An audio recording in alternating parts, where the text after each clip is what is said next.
Hey guys, Mr. Burns here, bringing you another math video. This one on rationalizing the denominator of a fraction. So what that means is you have a root in the bottom. There's a math convention. You cannot have a root in the bottom. You need to get rid of it. So here's an example, 1 over root 2. So the procedure that I use is when there's a root in the bottom, I multiply by whatever that root is. So I'm going to multiply the top and bottom of this fraction, basically like we're making an equivalent fraction, by whatever that root is, root 2 over 2. So 1 times root 2 is root 2. Root 2 times root 2 is root 4. And then I end up with root 2. The square root of 4 is 2. So this guy is the rationalized form of that guy. So now this is perfectly fine. This is the answer we could go with. And you know, this would often show up if you had in a test, you might have to rationalize something, or it might be a question all by itself. Let's do another example. So I'll make up another one. So something like negative 2 over 2 root 5. Actually, that's not a great example. Let me change that to a 3 root 5. So if you have something like this, where you have, instead of just root 2 on the bottom or root 5 or whatever, you have something times a root. So a lot of times you might say, well, I'll multiply it by 3 root 5, but you don't need to do that. All you need to do is multiply by the root. So I'm going to multiply by root 5 over root 5. So then you have something like negative 2 times root 5 is just negative 2 root 5.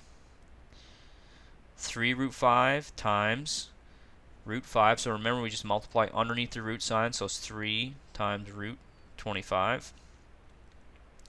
Top doesn't change. Now the bottom, you have 3 times the square root of 25. The square root of 25 is 5, so that's 3 times 5, which is 15. And that's it. That's as much as you can reduce it down. There's no cancellation here between negative 2 and root 15, sorry. And that's it. That is the rationalized form of this guy. Now there's one more slightly complicated example that I can make one up for you here. So let's have a look and see.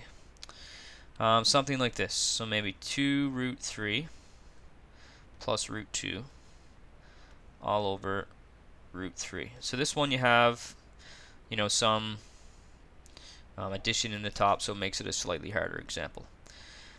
So again, our procedure to do that is multiply by whatever the root is on the bottom. So it's just root 3. That's what we're going to multiply by. So then remember that this is considered to be in brackets, so we have to distribute. So that's important to remember with that. So I have 2 root 3 times root 3. So that's going to be 2 root 9 plus root 2 times root 3. So that's 2 times 3. Multiply underneath the root sign. So that's root 6 all over 3 times 3 on the bottom. Root 3 times root 3 is root 9. So then I try to simplify a little bit. Common mistake might be to try and cancel here. You cannot do that. This would have to go to both in order to cancel. So square root of 9 is 3. So 2 times 3 is 6. Square root of 6 doesn't change. And then square root of 9 on the bottom here again is 3. And that's it. I rationalize it. There's nothing more I can do. There's nothing that simplifies. That is the answer. So hopefully, guys, this helps a few examples of rationalizing the denominator. I'm going to do another video now on how to do it if you have the conjugate. So if you're looking for more of a complex example, that might be what you're looking for. All right, thanks a lot, guys. See you in class. Thanks for watching.